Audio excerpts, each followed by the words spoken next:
Thank you everyone for being here. My name is Chris Tyler. I'm an academic at the University College London department that I'm a member of. Is a very long-winded title, Science, Technology, Engineering and Public Policy. We just go by STEEP, UCL STEEP. I'm delighted that we've got an incredible panel with us today, Rona, Ronald and Jaco. There have been slight changes to the plan. So the function that I am performing here was supposed to be performed by my colleague Karen Akerlof from George Mason University. She was going to act as the ringmaster and then hand over to me. I'm now going to be acting as the ringmaster and saying some stuff as well. The reason she's not here is actually a very good news story. Her son is graduating with his PhD as we speak. So that's why she rightly prioritized that. We also were supposed to have a professor from Denmark here, David Buds Pedersen.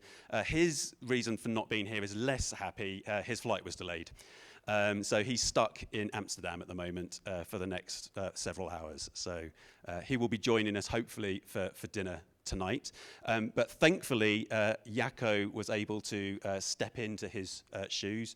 He just happened to have an AI science advice geek in the audience ready to rumble. So thank you, Jaco. I won't give detailed introductions to each of them because I feel like I would just do you a disservice. So I would, if you are okay, before you do your bit, just provide a brief introduction to yourself. Okay, great. So my background is in science advice, particularly practice. Although I'm at a university now, I used to run the Parliamentary Office of Science and Technology in the UK, which is UK Parliament's in-house source of science advice. And I've developed a keen interest in how to do legislative science advice since. And these days I tend to go around the world quite a lot just helping various parliaments get a little bit better at using evidence. On my travels, when was it? About sort of March last year, ChatGPT had come out, and it was really obvious that this new technology was going to have a profound influence on the way we were doing science advice.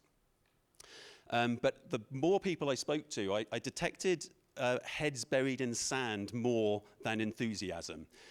For these new technologies. Most people were saying, this is not for us. We've been doing science advice the same way for 40 years. This isn't going to affect us. We're going to be secure in our jobs. And anyway, ChatGPT hallucinates and gets stuff wrong all the time. It won't matter to us. Now, this seemed to me to be obviously incorrect. AI is coming. It is going to have an influence. So I started digging into what use cases within the science advisory mechanisms might be useful. And it became pretty clear pretty fast that there are some aspects of science advisory activities that we currently undertake that we'll be able to do quicker, and there are other aspects of science advice that we'll be able to do better. And we pulled together a team of AI and science advice geeks across particularly the UK and America, and we wrote a piece in Nature that came out at the back end of last year. In that Nature piece, we picked up on sort of two big components of science advice where we think it's going to be useful, and we're going to cover both of those today. And there were two others that we didn't cover, which I'll come to in a second.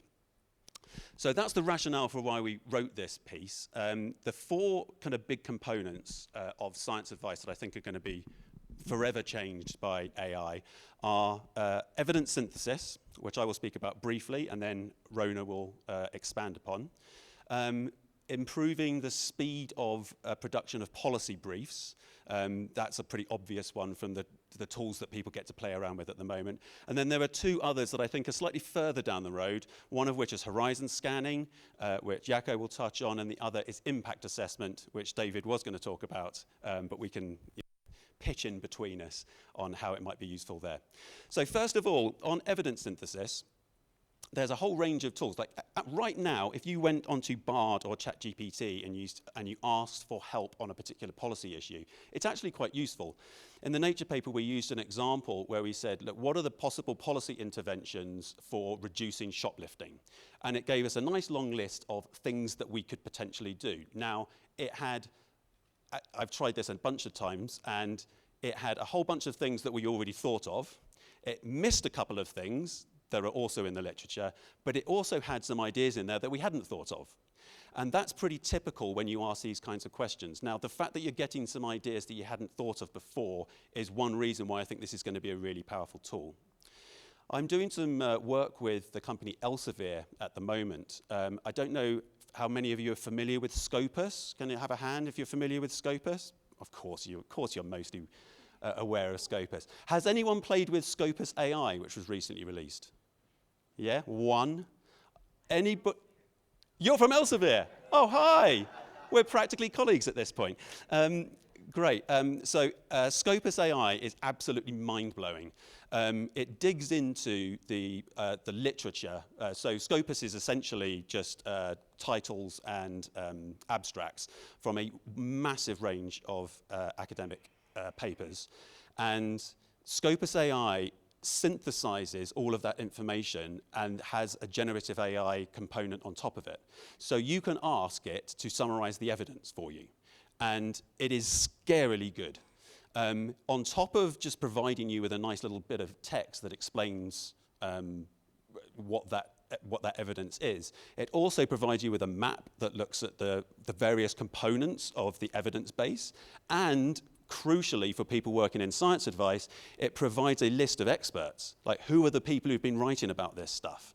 It is, as a first go at an evidence synthesis tool, it has some flaws, but it is scary how good it is, and the next generation and the next generation are going to be absolutely invaluable. Just this version of Scopus AI, I would have bit someone's arm off to get hold of it back when I was doing science advice in Parliament. It's so valuable.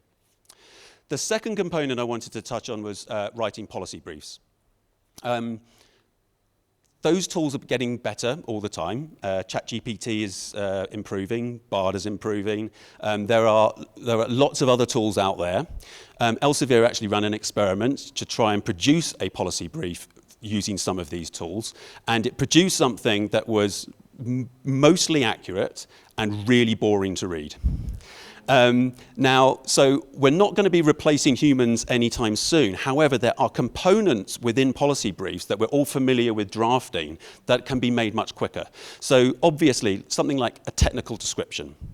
That takes quite a long time to produce, but with generative AI, we'll be able to produce them not only quicker, but we'll be able to improve the value of them. So for example, we envisaged maybe a dial in a policy brief electronically where someone who wants a little bit more technical information can dial it up, and if they want a little bit less technical information, they can dial it down to give more power to the user of those policy briefs, so it's talking more to them at that level. That's something that we think is it's clearly feasible, and time will tell whether science advisory groups start incorporating those kind of things.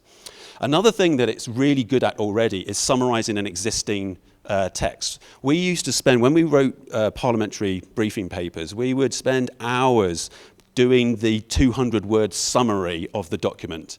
ChatGPT does it so well. It will massively speed up that part of the process. So those are sort of the two main areas. Rona will be kind of really building up on some of the evidence synthesis points. The two final aspects that are just worth picking up on, which are a little bit further out. One is horizon scanning. Now, I think it is a delicious irony that the science advisors who are responsible for a lot of horizon scanning completely missed ChatGPT. That came as a complete surprise to everyone, and it shows that actually horizon scanning functions are pretty primitive. Picking up early signals for new technologies, and particularly picking up new signals of things like sort of macro societal change and policy and legislative relevance are also going to be really valuable to science advisors. And it's not that surprising that it's the insurance industry that's starting to build up some of these horizon scanning AI tools as we speak. And then the fourth component I wanted to flag was impact assessment. So that is both for policy, how do we do a better job of tracking the impact of a particular policy, but also selfishly from a science advisor perspective. I mean, most of us working in science advice haven't got a clue how effective our work is. We used to count when I was working in Parliament. I remember getting a call from someone from our internal audit team asking me why last year we produced 31 documents and this year we'd only produced 30, what had gone wrong. They're literally measuring this by just counting stuff, counting the publications, counting bums on seats at events, which is a terrible way to judge whether or not the science advice that we're providing is actually effective. I've got a PhD student working on that at the moment, looking particularly in the UK sector. She's training an AI tool to look at policy briefs in a particular area and look at parliamentary debate and detect where that information is actually getting across. And the analysis she's doing that is absolutely fascinating and will prove, I think, very useful for us down the road. Anyway, that is my brief introduction. I will now hand over to Rona. Thank you.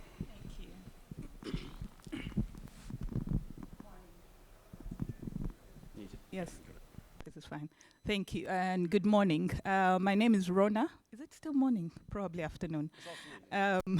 Yes, my name is Rona Mijumbi. I am the director at the Center for Rapid Evidence Synthesis. This is a knowledge brokerage institution based in Uganda that has been doing work and building on, efforts that began about 14 years ago. I also are a senior lecturer of policy at the Liverpool School of Tropical Medicine, and that also gives me a portfolio of heading the policy unit at the Malawi Liverpool Welcome Program in Blantyre. So I'll build on what Chris, has put forward, and I'll really just focus on rapid evidence synthesis, in the context of AI. But I'm talking about rapid evidence synthesis in the context of supporting policy, not just the scholarly bit of it and the academic work that we do. That is part of it.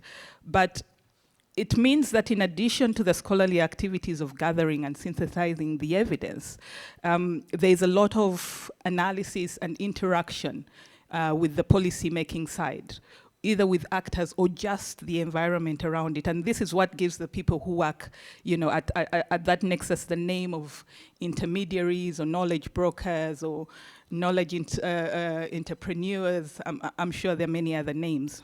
Now, when you think about this whole continuum of research or other, forms of evidence, translating these and taking them to the eventual use, this continuum is riddled with lots of challenges and barriers. And these intermediaries that I've talked about, often have to solve those, to the benefit of the process, or work with actors, the policy actors, to solve those. So this process includes maybe finding the evidence, there's lots of that, then sorting it, what is good, what is not good, what is appropriate for when, interrogating it, appraising it, all of this happening before you can actually summarize these, 100 papers into something that's actionable, into something that somebody can use, to make a decision. And even then moving further, that this person makes knowledge out of it, not just evidence to support a particular decision or a particular argument, but makes knowledge out of it that they can actually, have intellectual conversation using what they have understood from here. So it's not just an event, but something that, that should continue even beyond, the particular part, them communicating it and referencing it to their peers and to people within their constituencies. So having understood that, I'll go back a few years ago, maybe not few. In about October, November 2012, Professor Gavin Yamei, now he's Global Health Research and Director of the Center for Policy Impact in Global Health, based in Duke's Global Health Institute, gave a very interesting TED Talk. If you go back on the internet, it probably should be there. In acknowledgement of the role of knowledge brokers or evidence intermediaries, and in acknowledge of work that I had been a part of, a work that our team had been doing in Uganda and a few other countries under the then SURE project. We had made some very quick gains, unexpectedly, quick gains and impact and, or maybe let me say influence on policy processes within Uganda. And he suggested that for us to see similar, changes or impact or influence in other places, we should clone 300 RONAs. So we should clone 300 MEs. Okay, so at the time, that would have made about 2 RONAs in every Ministry of Health that we knew at the time. So we would then have set about building the kinds of capacities that I had, then. A very good concept and maybe good idea. This was and is still problematic, especially if we're thinking about cloning RONA in the physical. And I think this is the kind of concept that we're actually using in terms of building capacity. We still use that we have looked at RONA and tried to work out what capacities that she has that can take evidence into policy making and then try to replicate these in so many other people. Now the process and time, that we need to be able to do this, there's no chance that it will match the current demand, leave alone the growing demand. Then, 10 years ago, or maybe, 12, 14 years ago, but even now, see, at that time, we were considering, the fact that we were producing 10,000 research papers every year, and we thought, oh my gosh, that's a lot, okay? That was the demand. Now things have changed, and we talk about 120 zettabytes, okay, per year. This is about 300 million terabytes. I think the scientists, will translate that. But I can tell you it's a lot. Okay? It's a lot to wade through. It's a lot when we also think about that we've moved from that time when we talked about research evidence as, the main form of evidence, and now we know that there's lots of other forms of evidence that go into policy making. So when we're talking about these zettabytes, we are wading through more than research papers and a lot more.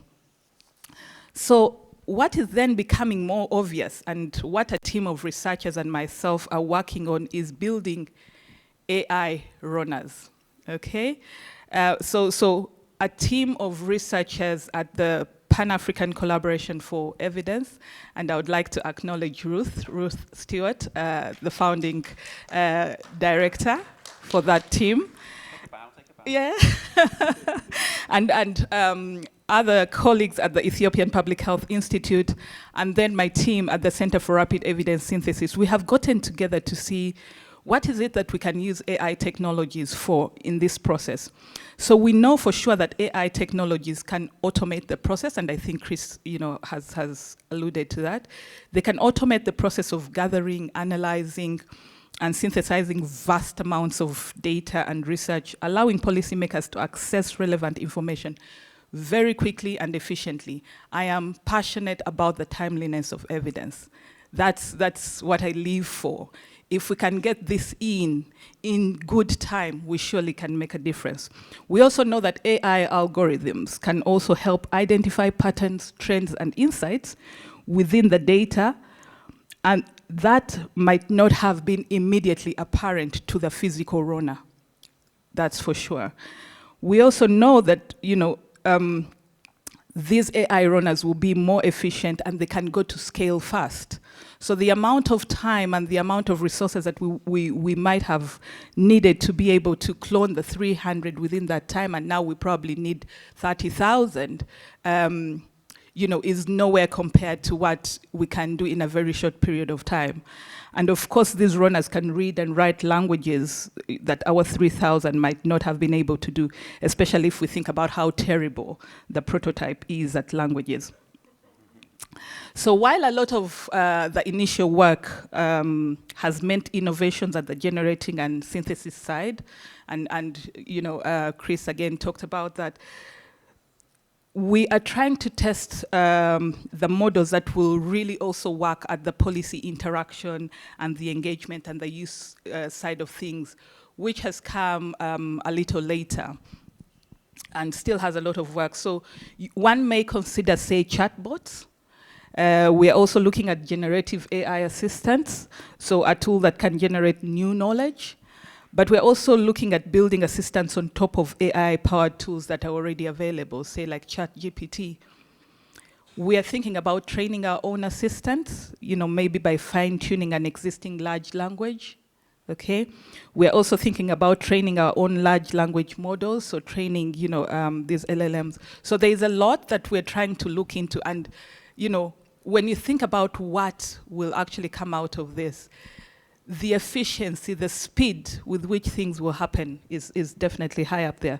So what we're expecting is that in the future, this AI is expected for this particular process to enhance rapid evidence synthesis by improving the accuracy, but also the speed, okay, of data analysis, enabling real-time monitoring of policy impacts, and I think, Chris, you mentioned something about that.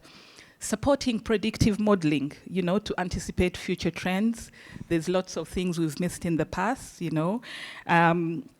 but also they can help policymakers navigate complex, evolving policy landscapes, and also providing personalized recommendations. Of course, this is without challenges. I'll just highlight these, So the data considerations, privacy, completeness, thinking about special populations, the training considerations that will go into it, we are not blind to this. Being able to deploy all of these, technologies, the risks and guarantees, legally, ethics. When we were talking about the ethics of, cloning, of course it was a joke, but all of this is not lost on us, But we do believe that the benefits, will really have all that drives us to be able to also look for solutions to these challenges that I highlight. I'll stop there for now. Thank you. Thank you very much. Thank you. Thank you so much also for finishing on some of the problems that we're going to face, because I get very excited and just talk about all the good stuff.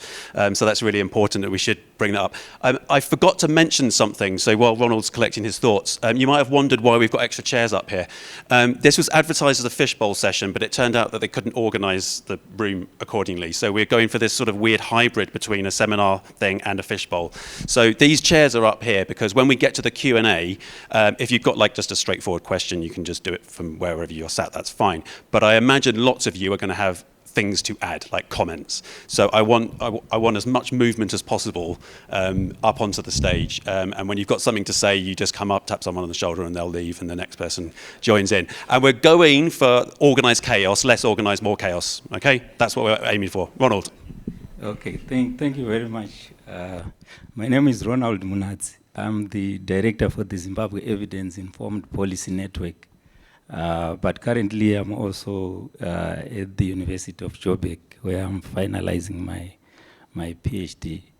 So we've been working with policymaking institutions in Zimbabwe for a number of years now, Parliament and other ministries, to try to strengthen individual level, even institutional processes of engaging with evidence through a number of projects. So I'm not really an AI geek, but it's some of the experiences that we've obtained over time that I just want to share.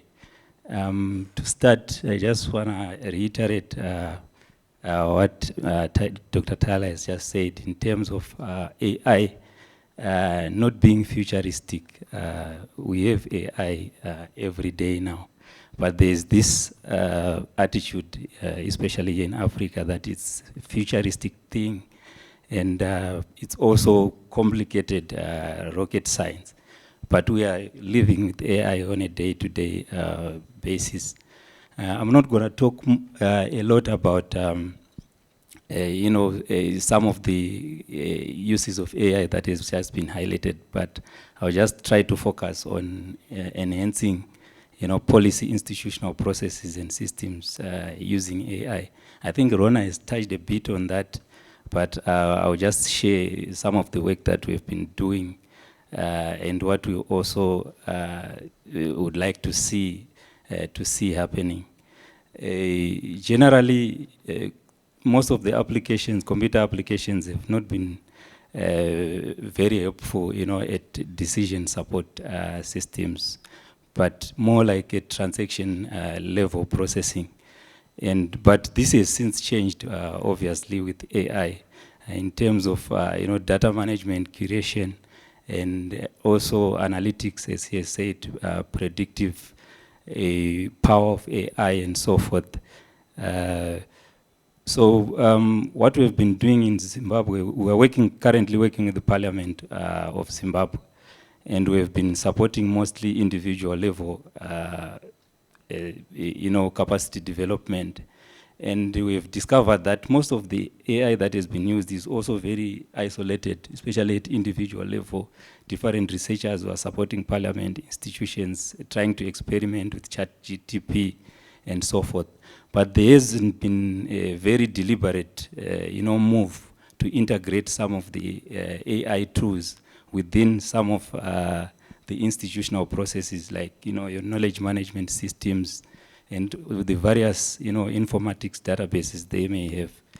So we are working with ID Insight, partnering the Parliament of Zimbabwe to try to integrate some of these AI applications within their systems.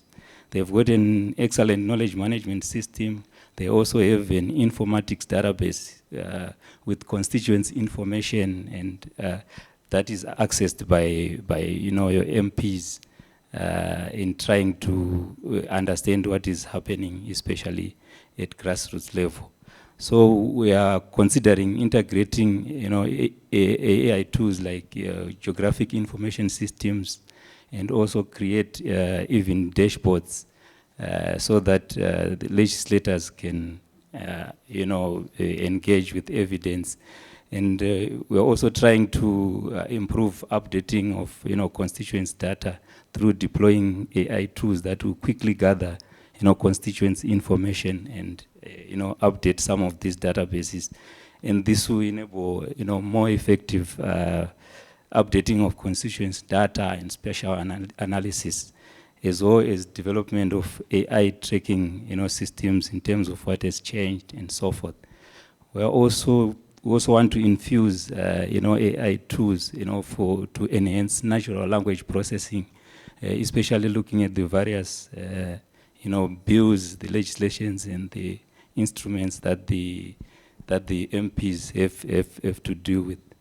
And of course, as Rona has indicated, despite the associated security disruption and also ethical issues, I think there is a lot of capacity for AI to enhance institutional processes. And the good thing is a lot of African parliaments have some of these systems in place, but it's just a matter of infusing or integrating some AI applications to enhance, the processes and systems of engaging with evidence.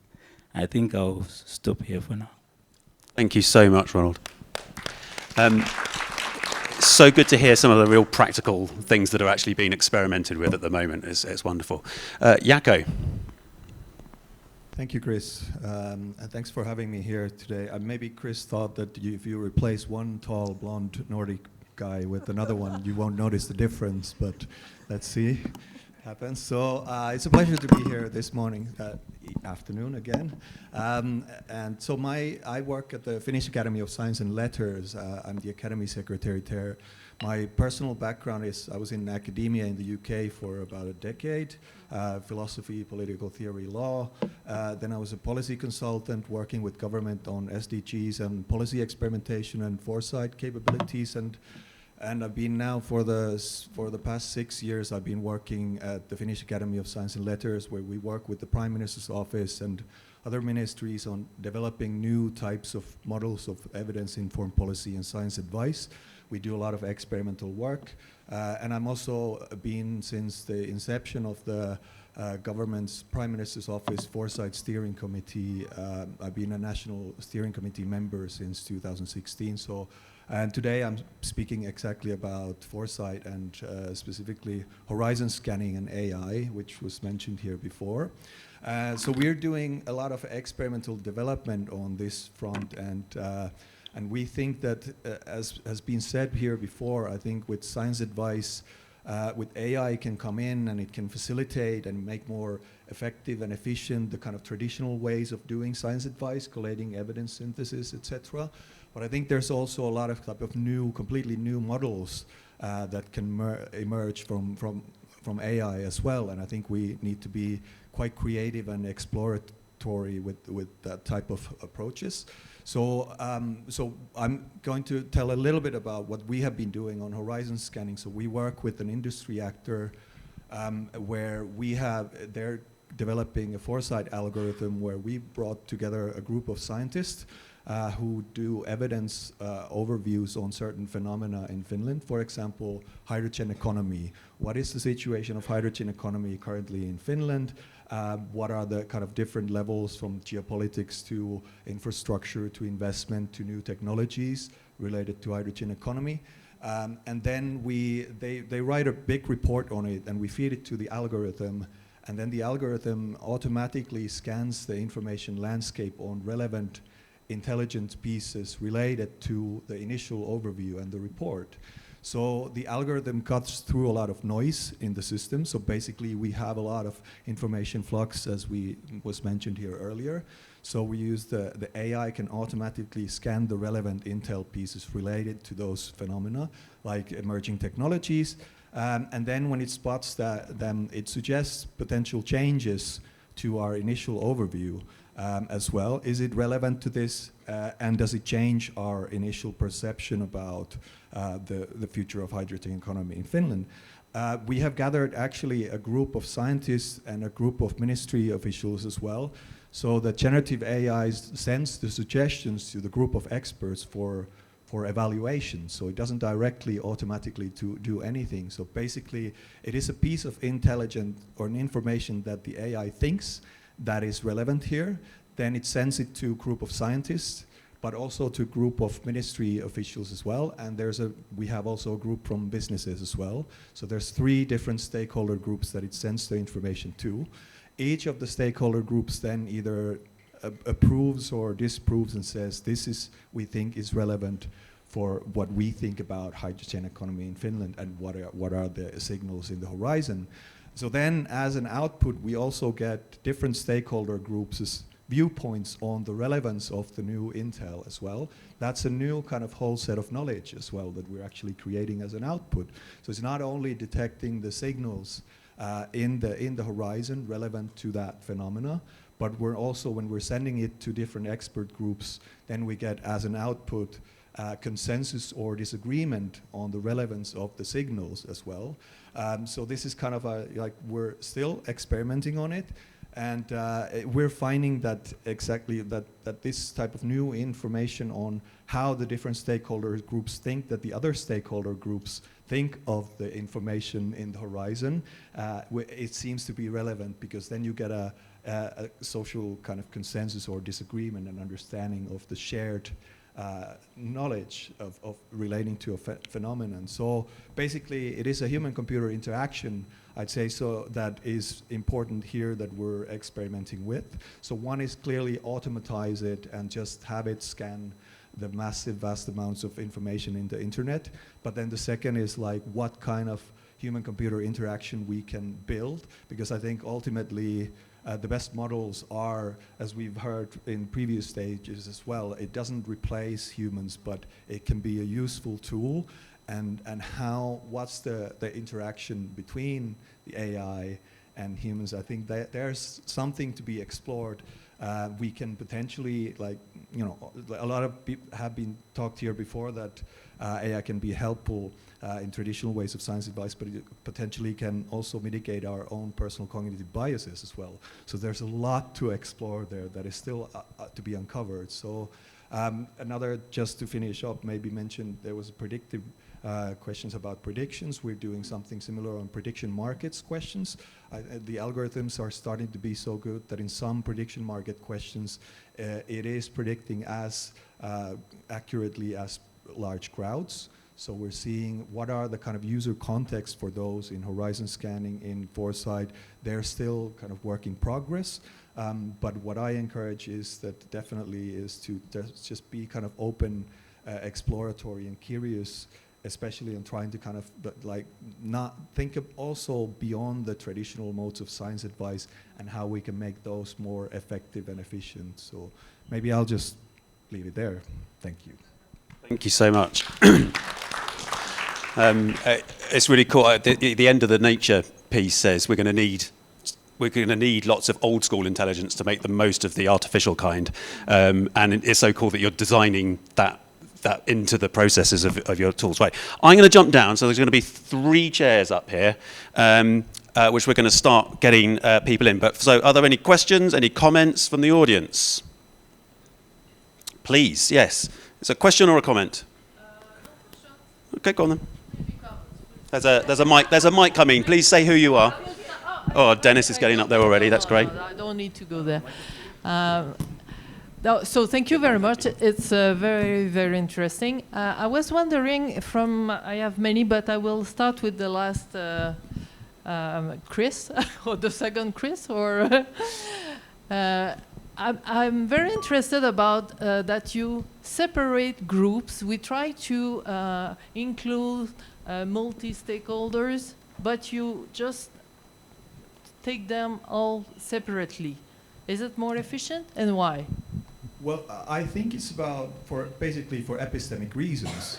This is why what we're seeing, we're doing a lot of work with the government where the governments ask us from the scientific community viewpoint, and they want the comparative viewpoint from outside the government as well, that they can kind of, reflect on whether there's an agreement or disagreement. And if there is a disagreement, then it is an important observation. And then the question becomes, why is there a disagreement between certain stakeholder groups about interpreting a certain type of information in a certain way? So I think there's something to be explored, and that's why it is primarily for epistemic reasons why we kind of separate them apart from each other. We should, I agree completely, include everyone, but here there's a reason for that, which is knowledge-based reason. Yeah, it's very interesting. Thanks. Ben, did you want to add to the comment, or was it something separate? A question. It's a but connected or separate? No, separate. Excellent. So, right, first of all, so hold on to the mic.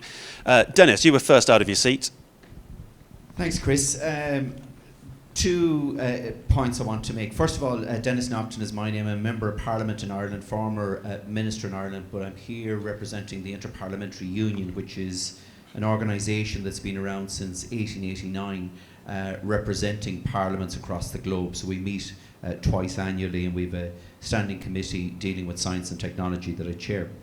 I thought it was interesting the comment Jaco made and the example that he gave, because as someone that has developed policy within the party structure, one of the biggest challenges is to actually produce the first draft. Then you circulate it out for feedback.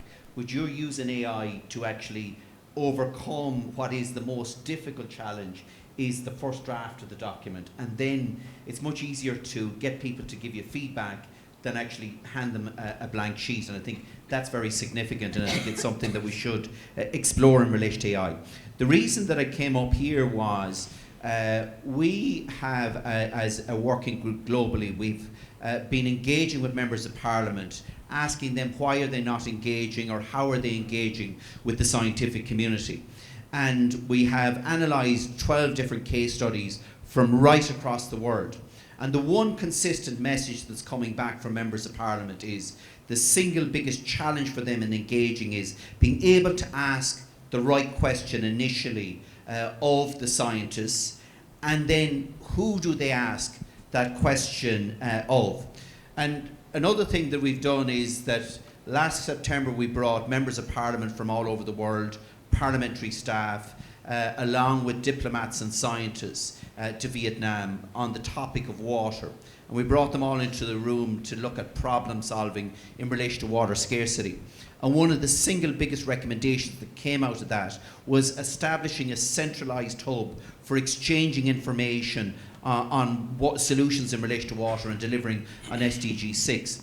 Now, why do I raise those 2 issues? Because I think what you were talking about, Chris, in terms of this, Scopus AI has the ability to actually fulfill that deficit that we see as members of Parliament in giving us the basic level of knowledge to be in a position to construct the question in the first place, and then giving us a list of potential experts that we could reach out to. And I think AI could be helpful in providing that initial bridge to start the engagement with the scientific community from a parliamentary perspective. Thanks.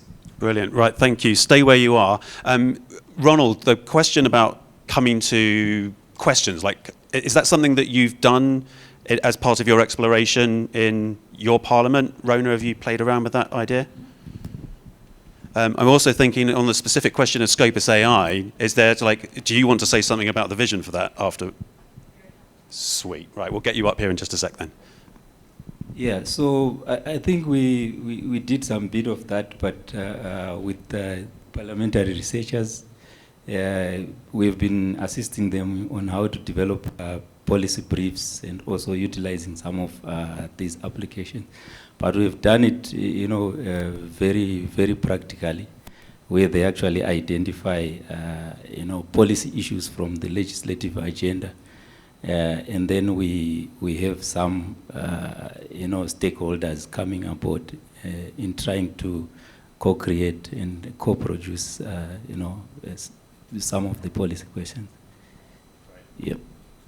Anybody else got anything to add on the question? I think it's a very interesting observation, because even without the AI, one of the things over the last decade doing this work, our biggest rate-limiting step was what we call the clarification process.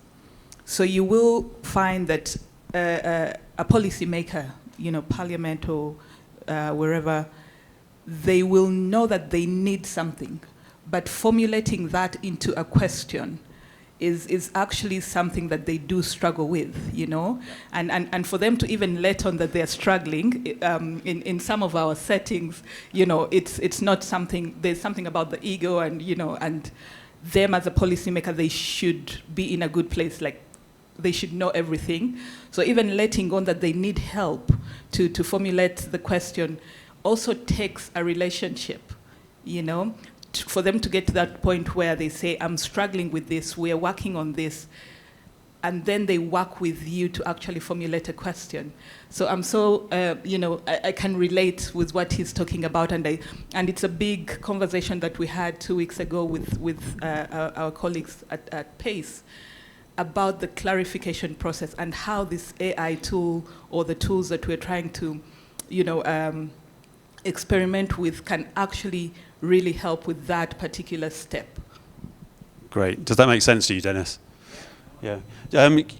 What was your... Yes, so thank you. Chomora Mikeka, Director of Science, Technology and Innovation in the government of the Republic of Malawi. And I'm sitting close to her because she's from Blantyre, Malawi, Liverpool Wellcome Trust. I have short interventions as a policymaker. I'm the designated policy, focal point for the government of Malawi, and therefore keenly interested to see how this is. So the first thing I wanted to get from this panel, through you, moderator, is what's your viewpoint on the 2021 UNESCO recommendations on ethics and governance of AI, particularly on the readiness assessment methodology 2, the RAM2, which countries are demonstrating, that. That's the first. And second one is, from the Scopus AI, you highly rated it, and I wanted to ask, in the absence of AI policies, guidelines, and ethics and related aspects in member states, how ethical approvals and protocols in academic issues? So the second one. The third one is, in Malawi, we've provided, through my directorate, high-performance computing facility, which is very next to you, about 500 meters away from there. In fact, I'll be speaking at your innovation week, 15th. I'll be in Stellenbosch, Cape Town, but I'll speak virtually, interfacing to that.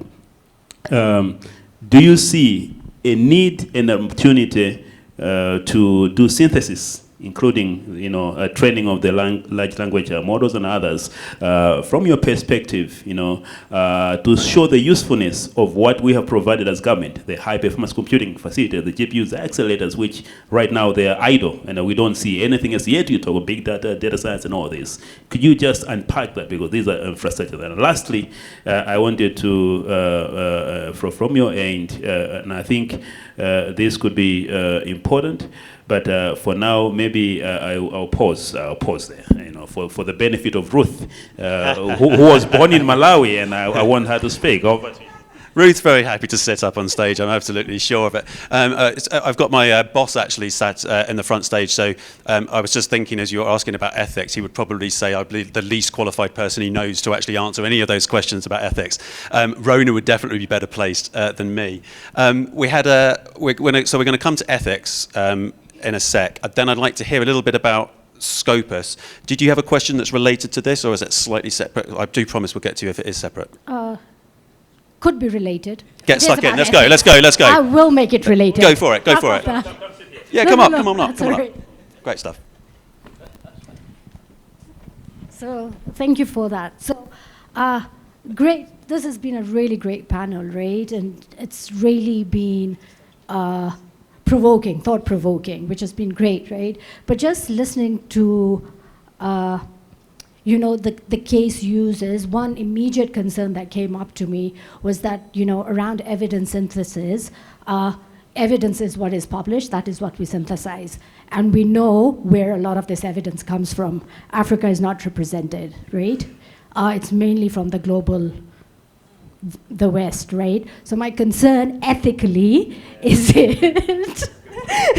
right? Is it that we're just going to enhance this inequity? And not only that, right? Beyond that, I think there are concerns around climate. Climate's a big one, right? Where we know that, the impact is more in the areas that, are not published, in the countries that are not published. And if we're going to set, regional policies, then are we just worsening the situation and making policies ineffective and losing that impact? And then related to that is, evidence is very broad. It's just about publish, right? Especially in our context, there's a lot of endogenous knowledge and there's a lot of lived experiences. So that was the question. Has there been any consideration, like after this first draft, before you take it to your parliamentarians and stuff, how do you bring in the lived experiences, just again, to make it a usable policy? And I think so. Those are That's really definitely connected and important. I'll tell you what, Rona, why don't you get started on that, some of the ethics. Rakia, do you feel like you're qualified to talk about some of the representation issues, given your PhD? All right, we'll get there. There was a question, you get going, and then there was going to be a question here. Yeah, here. Okay, thank you so much. So maybe starting with the question. No, I just didn't introduce myself. Sorry, my name's so my name's Dr. Usma Alam. I'm from the Science for Africa Foundation, where I lead our portfolio on policy and data. Thanks. Thank you. So maybe starting with her question, chip in very quickly and talk about the governance issue as well. So are we at the danger of enhancing inequities and inequalities in all of this? We are in that danger if we think that AI is the solution to everything that we have been struggling with. I do believe that it has benefits, lots of them, but I think we should not be blinded to the fact that there's a lot that it also will not be able to take care of, that we still need to deal with. And I think, someone mentioned the fact that, we will continue to need the human bits and continue to think about things that we've been talking about. And also, in feeding these AI models, so we're not feeding them with just the published work, but with everything that we have been working with. So right up to this point, we have also been working with bringing in the lived experiences and all these other voices. And we learned, from our colleagues from McMaster University, and I want to acknowledge Professor Levis back there, who has really worked with many of the teams in Africa. And some of the things that we have learned from his work are things to do with citizen engagement, using citizen panels, using citizen juries and all of that, to bring in that extra voice that is fed in addition to what we know from published work and peer-reviewed work. So the sources of evidence that are going into these models are quite wide. And we still stand, we share a vision, with colleagues at PACE, that everything that we're doing is to actually deal with inequality and poverty and inequities. So we still question everything that we do. The models that we are building currently are actually, one of the tools is just centered on gender and gender issues, and we've been working with the colleagues in South Africa are really working with the Office of the President, on gender and gender-based violence, and then looking at how these tools can actually come into that. But very quickly on governance, I think there's a lot that still needs to be done, that still hasn't yet been done on, the governance of, leave alone AI, but of the internet. So when you're talking about things like cyber diplomacy and cyber security, you're really talking about, cyber diplomacy using the tools, now like AI and all of that, to deal with, things that we are trying to solve. But then on the other end of the spectrum is cyber security, where now all of these things that we think are helpful are also risks for, they're tools to enhance our intellect and the good in us. But they're also tools to enhance the bad beast in us, Hence the talk, about cybersecurity, and then how we can now use that together with cyber diplomacy, especially when you come to policy making and decisions that we're talking about on a global level. And also then we are also talking about, there's that tension. Governing AI and governing the internet is really a conversation between the free world, some of us who want, this free speech and platforms where we can express ourselves without, being held back, versus others who also want to, have some sort of control because of these beasts that I'm talking about that could turn out into anything. That, today we could have a cyber attack or cyber terrorism, only because of the tools that we are developing for good that could also turn out to be all sorts of things. So I don't think that we have the conversation complete. I don't even think that it will ever be complete. But I think it's that kind where you, for instance, for example, the way we've been talking about the climate, what are our aspirations, as global partners? What are those 5 things we can all aspire to, but you can't really have complete control and say, this is how it will run, because we are all running in different settings, but also with different sets of values. Yeah, that's really important stuff. And a lot of these questions are things that science advisors are going to have to ask of people creating the tools. For example, and I know that your colleagues have grappled with a lot of the questions that Rona posed there. Indeed we have, and I'll just introduce myself. My name is Anne Gabriel, and I'm Senior Vice President for Global Strategic Networks at Elsevier. I've been with Elsevier for 25 years, and I'm based in New York, and I'd like to give a big thanks to Chris and to Dennis for doing my job for me here today. And some of what I'm about to say will overlap with the panel that we have tomorrow on expanded evidence, new wisdom for complex problems. And AI is one tool that we can use to develop and address expanded evidence. I'll say that the path for Elsevier to this product called Scopus AI is actually really something that has followed on quite naturally from our work with large language models that has been going on for more than a decade. So Dennis, you asked the question, or raised the challenge of how parliamentarians don't know what question to ask, nor do they know whom to ask. Well, our tools, SciVal and Scopus, can already tell us fairly well, based on mapping scientific networks, whom to ask. And I want to get onto the question about representation in research, because that's incredibly important. And we're talking about the 90 million scientific records that we have in our archive, which we know are not fully representative of the Global South, but it is a start, right? So if you are looking at whom to ask, this data can tell you. So for example, during the Ukraine conflict, we were consulted by the US Department of State when they were trying to relocate their scientists. Who's working on what? Who are they working with? What can the data tell us? So we were able to provide that data. Flash forward to a year ago or 6 months ago when ChatGPT came to the fore. Elsevier was ready with this kind of interrogative tool to query the 90 million records in the Scopus database and to look at those results. And as you say, it creates summaries, it tells you, it creates knowledge graphs, and also who said what, so you can trace the credibility of that claim. And there is something in a post-truth society about being able to trace the assertions being made in the summary to where it came from, so it can't hallucinate into the world of preprints or retracted articles or different postings. It is by no means perfect, but it's a huge start and a huge time saver. And I'll just say, I'm here on the ground, and Scopus AI is on my laptop, so if you'd like to see it, I'm happy to show it to you. I think it would be great, and it's the start of a much broader conversation about how we can improve the tool and to ensure that it's inclusive. And this is an AI panel, but I'll save some of the work that we're doing in gender and collection on race and ethnicity data in our own publications for tomorrow, but very, very important, and we take it very seriously. Yeah, thank you.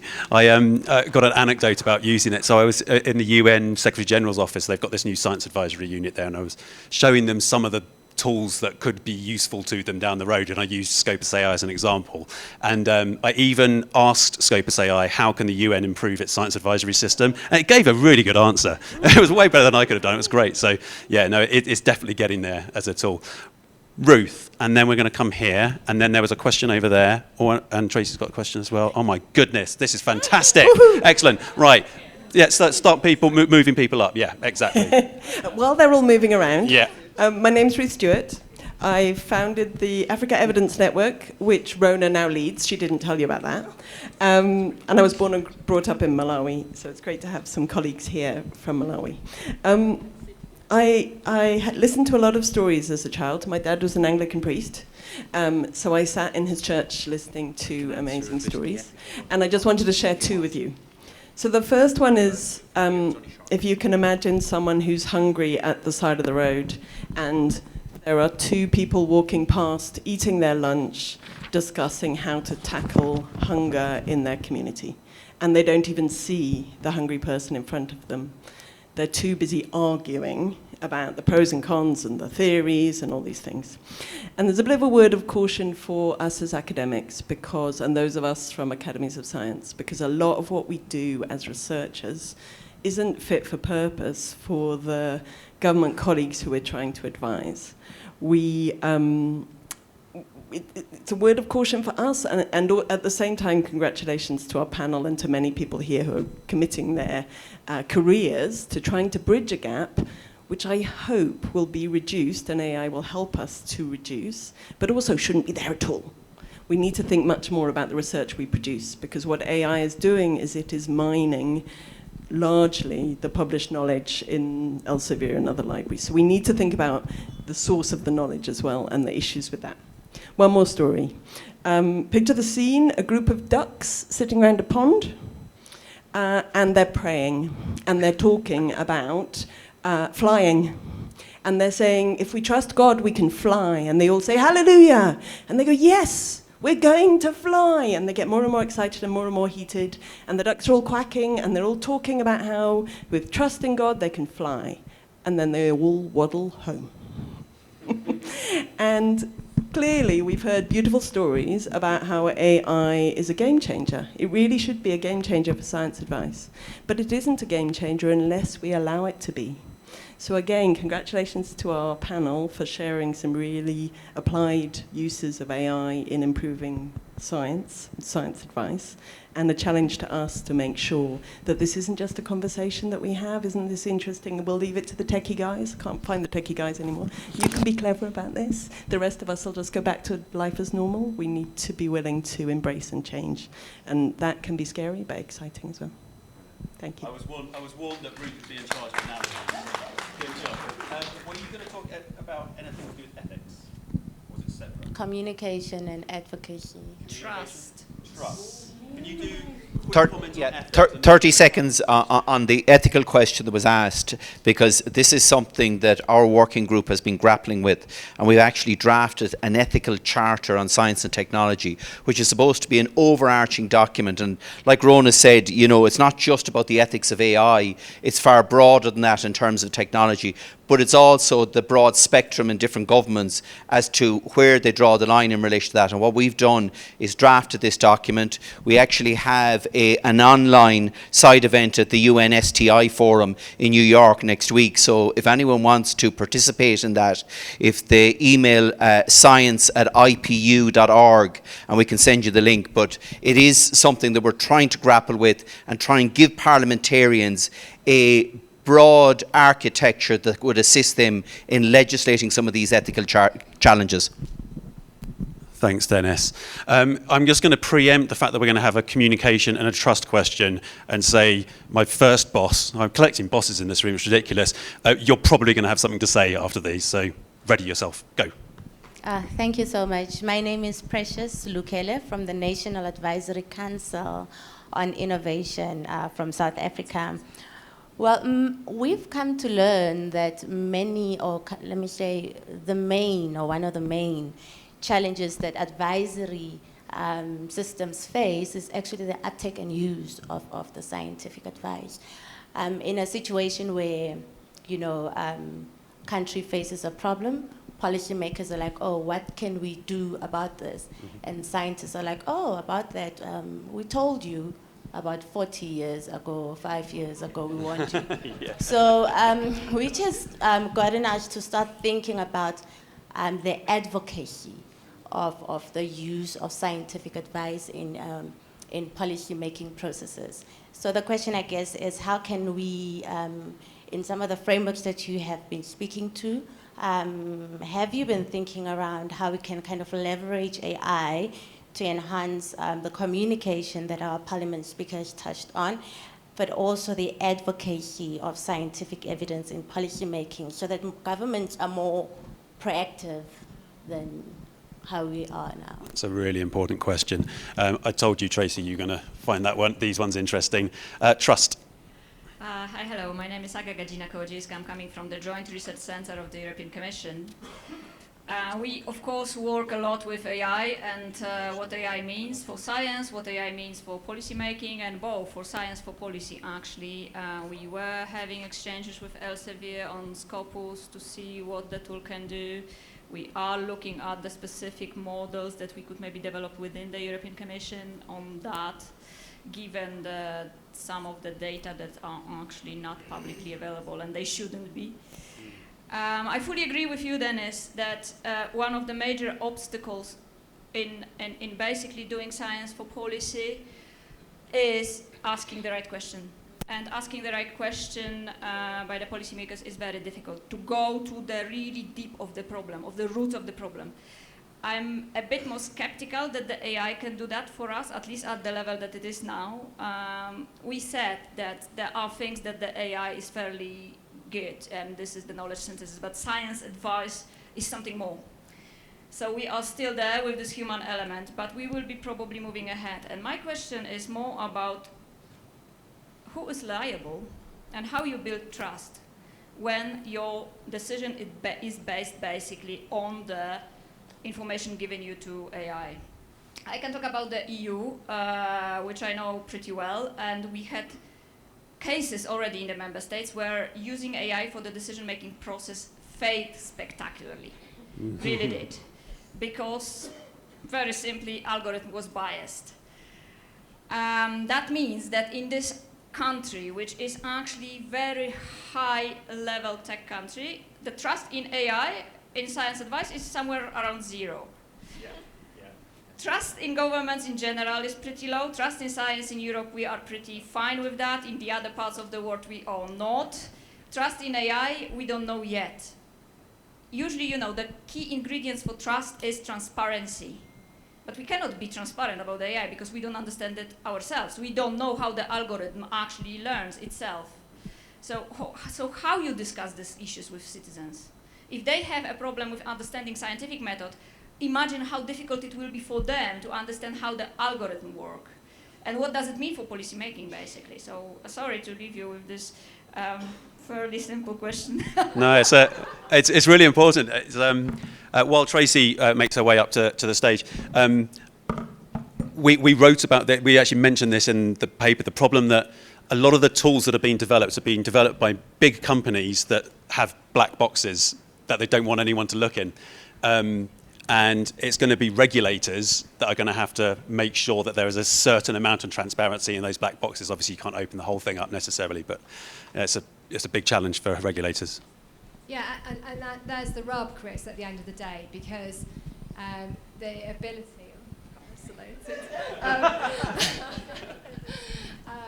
I'm really going to say what I think now.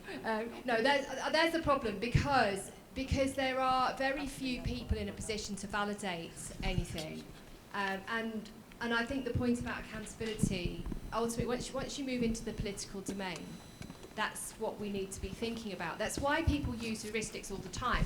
You know, the worst case being, I know someone who did a PhD once about how far weapons of mass destruction, how quickly they could be mobilised. You know, I mean, that's kind of what we've seen in our own policy making in the UK, is that people using old mates from school.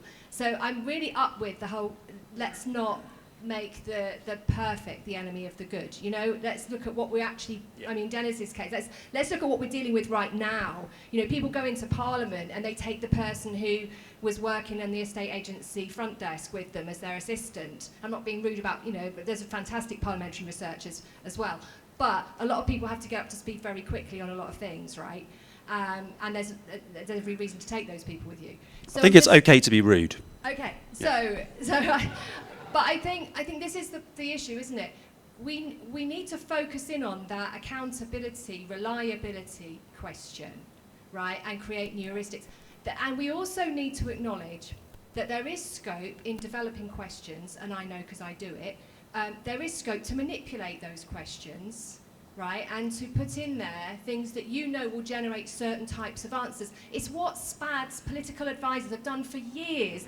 It's what people do when a minister asks a question. They take that question, slightly redesign it, and put it to the evidence base in a way that will generate the kind of answers that aren't too disruptive for the civil services work as usual. That's what happens. Yeah. So let's think about how to make some clear lines of distinction about what's going on. And I think science advice is a problematic way to bring in large language model contribution into policy making. I think briefings and that sort of thing, you know, speeding up, as Rona was talking about, dealing with volume, all those things are the ways to present this, not to use words like advice where all of those other questions come in. I think that's a really important, stay where you are. I think that's a really important point. When we, back in 2017, I ran a survey in Parliament. One of the questions we asked politicians was, why do you use evidence? And there was a full range of answers. But one of the things that politicians were really honest about is that they used evidence to bolster a position that they already held. And one of the things that scares the crap out of me with this technology is empowering people to produce policy-based evidence instead of evidence-based policy. And we're going to have to guard against that. And if anyone's got some thoughts about how we might build in some safeguards within the tools against that, I would be all ears. You've probably thought about this, haven't you? Yeah, go on then. So hi everyone. Need to press the button. Okay. Ooh. Hello, Nick Hart. I run the Data Foundation in the US, operate as a knowledge broker with our Congress, the White House. I have lots of thoughts on that question. I've been trying to decide what thread to pick up on. And there's a lot on the trust dynamic, the accountability piece. A couple weeks ago, I was testifying for our Congress actually about how they're using evidence and building a new framework for these kind of big institutional questions. And the advice I got from the staff was, don't mention AI, because every question you get will be about AI, and it will dominate the conversation. And the reality is, right now, there's such a, it's almost cognitive dissonance on the topic. Everybody's operating from a different definition. There are technical experts that are walking around Capitol Hill in the US and offering advice about, put this in legislation, right down to specifics of algorithms, very detailed ethical parameters. And there are others, like me, that say, set a framework, establish guardrails, go up to 30,000 feet, very high level, sorry, I'll convert to meters for that audience. And it's a very different way of providing advice to a parliamentary or congressional context. There are a lot of different people who provide different types of advice. Having worked in the space for a very long time, having a lot of very detailed knowledge about what AI is and is not, I think is really important in this conversation.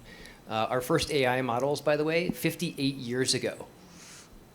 These aren't new. This is a very old conversation, and yet we're struggling, we're grappling now with these conversations about ethics that are also not new. For many of us that are doing data analysis and trying to synthesize evidence, we've been trying to synthesize evidence for generations, not new. So, I mean, the point about trust, I think, is a very key one. Right now, I go to Google every day to search for something. Google modifies its algorithm 3 times a day. It's AI-based behind the scenes, but humans are modifying the algorithm 3 times a day. So there's a lot in this conversation, particularly in the US context, that I think is devoid when we talk to the population, when we talk to the decision makers, but that cognitive dissonance about how we're regulating AI, how we're using the information, and actually like what they're gonna do is a big challenge. And I keep coming back to this point of, let's start with something easy, demonstrate the value proposition. One thing that wasn't in your list of 4 that came up in a couple of the comments I thought was actually important to highlight, engagement models. So I just hosted an event with my organization and what's called our General Services Administration. They just started something called the Open Government Secretariat, how we communicate better with the American public. And the GSA in the United States doesn't have the ability to use AI tools, completely blocked on the government servers. My team can use Claude. So what we did was we took all of the public comments that had been submitted and the transcripts of those who spoke at the event, and we analyzed them using Claude. And in minutes, we were able to provide an analysis validated by the staff and provided that back. It's now public. It took minutes. That's the kind of very accessible analysis that can make leaps and bounds progress for government to demonstrate the value of what we're doing. It doesn't have to be the most sophisticated, in-depth types of analysis, but I think that goes a long ways towards improving where we've had inequities, as opposed to driving further inequity.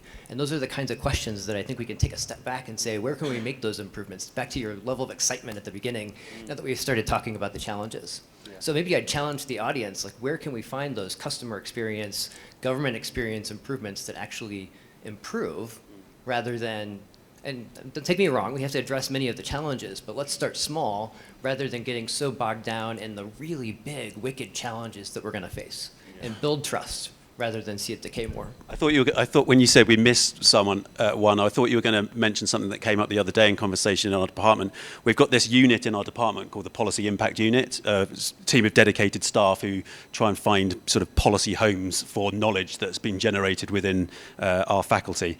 And they want to start using AI tools to track expertise and policymakers, because they keep on blooming moving around all the time. You know, people like Dennis quit, and then there'll be another politician in his spot. How the hell do we keep track of all of that? That's another version of that will be really useful. I wondered if you wanted to just touch on the trust issue, because one of the things that has cropped up and people keep on coming back to is, trust, therefore transparency. And just to play devil's advocate a little bit, does transparency solve the trust issue?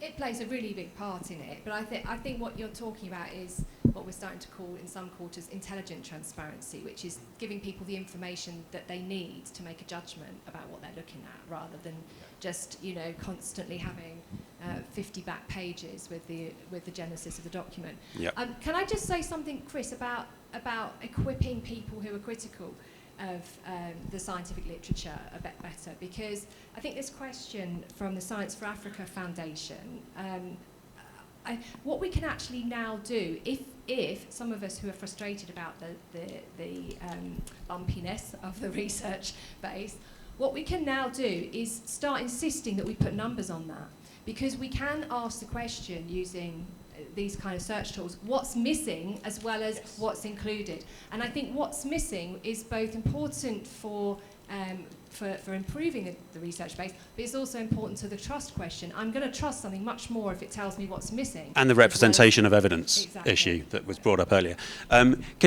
Finally, I want to come back to, while you're up here, Tracy, is the advocacy thing, given that you're an advocate for science. Do you see new use cases using some of these tools in an advocacy context? And I wanted to bring Ronald and Rona back up here, because some of this conversation has pivoted towards Europe and America, and I'd like to bring it a little bit back to how advocacy actually functions in African parliaments as well, and governments. I'll just kick this right back to Rona. Go for it. I know in the Ugandan situation, going back to times when I was collaborating internationally around agricultural science, right? I know that one of the arguments that was put in Uganda was how expensive, you know, assembling all the evidence was. And that's the kickback. A lot of the time when you advocate for a piece of work, for example in education, it's been very expensive to ask the question what works, right? I think now it's possible for people to advance that cause around the world in a different way. You can't just be pushed away to say, well, yeah, we haven't got 6 months to put a whole research team on this question. So I think it gets past that discussion and straight on to the one of, you know, can we have a talk about how evidence-based our policy is? Thank you. On the advocacy thing, the reason I think this is really important is my colleague Karen, who put this whole session together, did some really cool research looking at the different roles that scientists were expected to play in policy contexts. And in rich countries with lots of resource, there was an expectation, generally speaking, that scientists should kind of provide the information and then disappear and let the policymakers do their job. In countries with much less resource, typically no meaningful science advisory system within the government, there was an expectation that scientists would come in and help make decisions. So advocacy is a very different thing in, say, Africa than it is in, say, Finland. So could you speak to that briefly? And Jaakko, can you come back up, and we're going to do some roundup in a sec. I think there certainly is truth to it. I think it's about the resources that can go into the policy-making process. But I also think, and I've been reflecting lately, about, you know, we talk about there needing to be a relationship between, you know, those who produce or bring the evidence into the policy-making process and, you know, the process itself or the actors in there. But I think when that has happened for a while, or maybe it doesn't even need the time, the policy process and the actors in there begin to profile the evidence intermediary. So they might profile you as an advisor, depending on the relationship you've built with them, but also the products that you have given them, how much trust they now have with the product and with you, such that they might not necessarily even look twice. They'll listen to what you're saying. And this, you know, they profile you for a bit, so you begin to actually get involved in the decision-making process. But they might also profile you as a provider. So when I need evidence, I can call Rona, she will bring it. You know, and it also depends on how much you actually understand their situation. So sometimes they think, yes, you have all the evidence that I need, but you actually don't understand my situation. So bring it, and I will work with it, you know? So then they'll profile you into an evidence, you know, provider, but they will not involve you into the process, you know? So yes, it's the resources that we don't have maybe enough people to be part of the process so they can get you in, but it's also how they profile you, that they will give you, or they'll open this special decision-making space for you to be a part of and not. And so, you know, it's something that we're continuing to sort of understand, but I do think that there is some nuances there in terms of, yes, resources into this, but also that how we build and what sort of relationships we build. Yeah, I also certainly agree with Rona, because, for example, where I'm coming from, these policymaking institutions generally engage consultants for some of the research that they want, you know, to answer certain policy issues. I think it's also a lot to do with, you know, trust and all these trust issues. And we are trying to get around that. For example, we now have a platform where civic society organizations, research institutes, also meet together with Parliament. They share the legislative agenda. They also share even the institutional strategies and whatever policy issues the MPs are grappling with. And they also try to identify which research institutions or civic society are working on which policy issue, so that they can, you know, kind of co-create some of the research to answer these policy decisions. Yeah, thanks. It's an important intervention.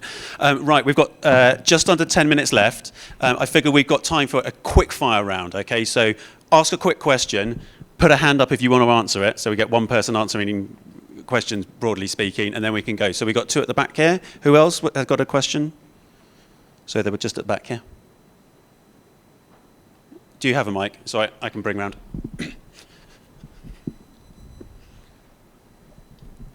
Thank you. I'm Sujatha Raman from Australian National University.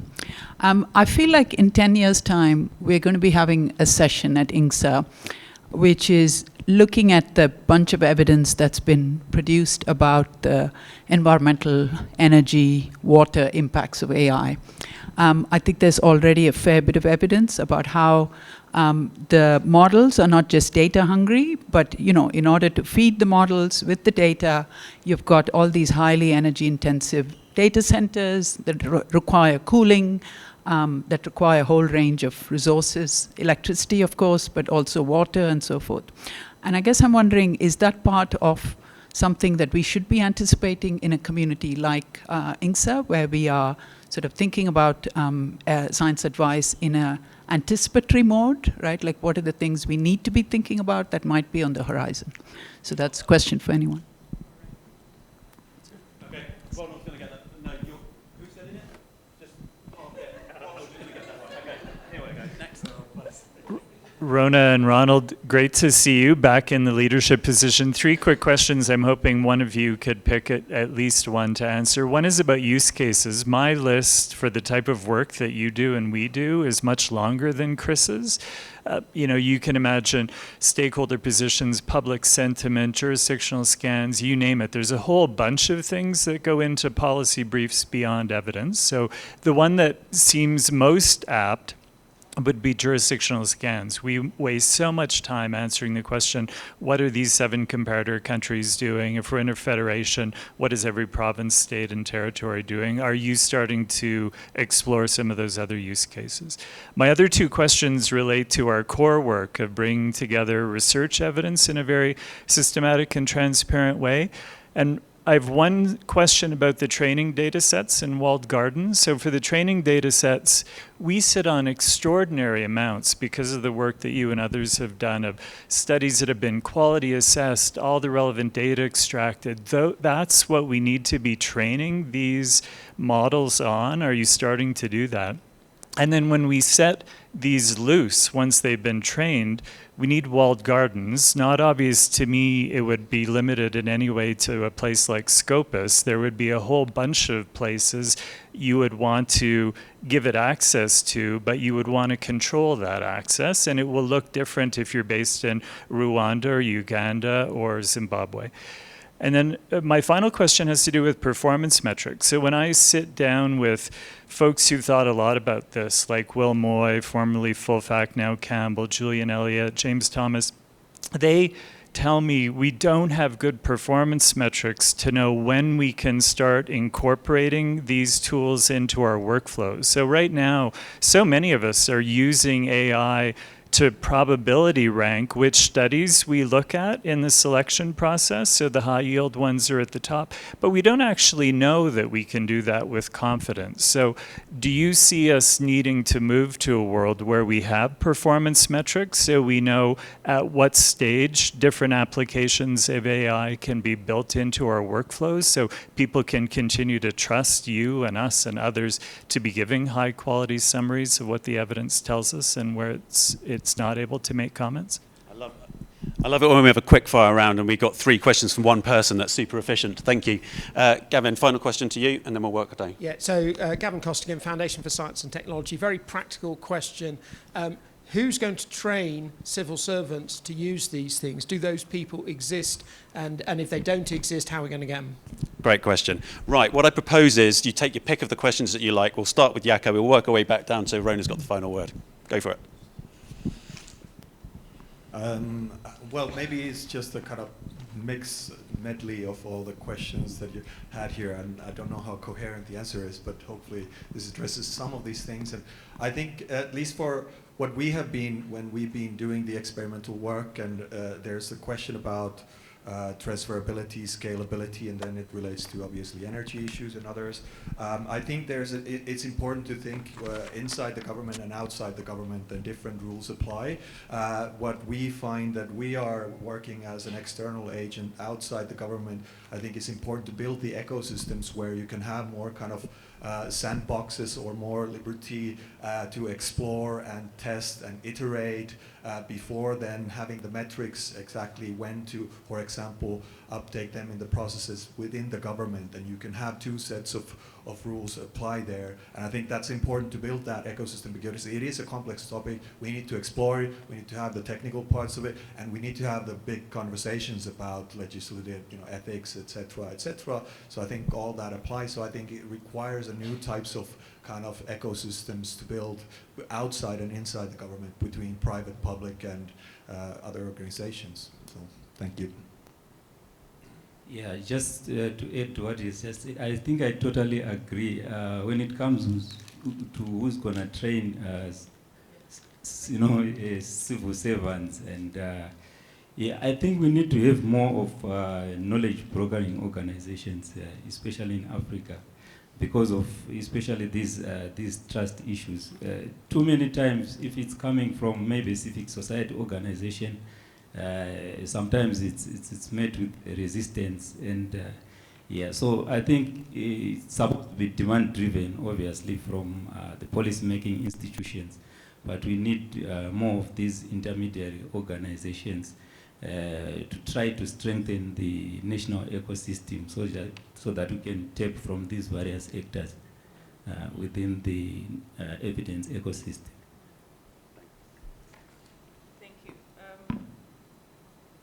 Thank you. And I think just to add one sentence to who's going to train these people, it's not even just the skills, but even the mindset change. The way people think about some of this stuff for instance, in the country where I come from, Uganda, anything technological connected in some way to government, no trust, 0 trust. You could go from 80% trust to 0, the moment you add technology plus government, okay? Do they just want to know what I'm doing?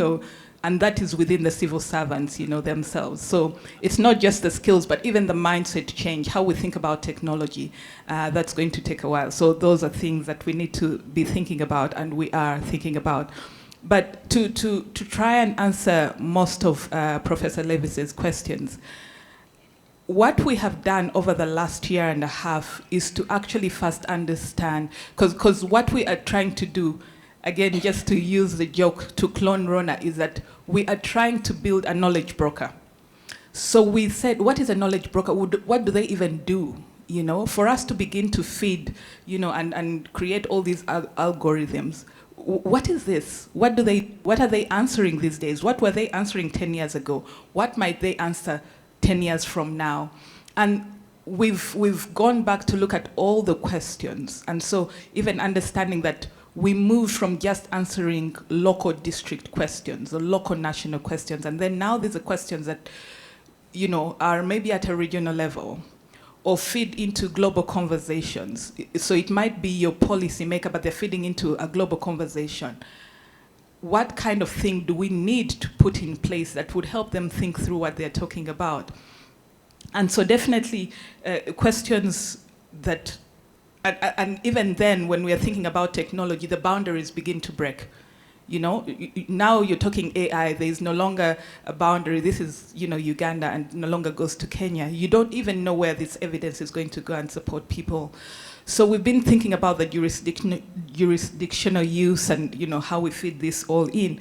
And it also relates to the contextual issues. So we are testing this in Uganda, South Africa, and Ethiopia to start with. When you just think about these three countries,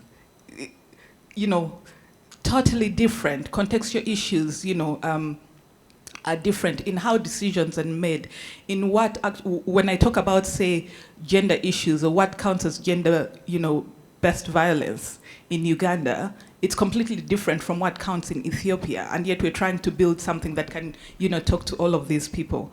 So what we're actually training,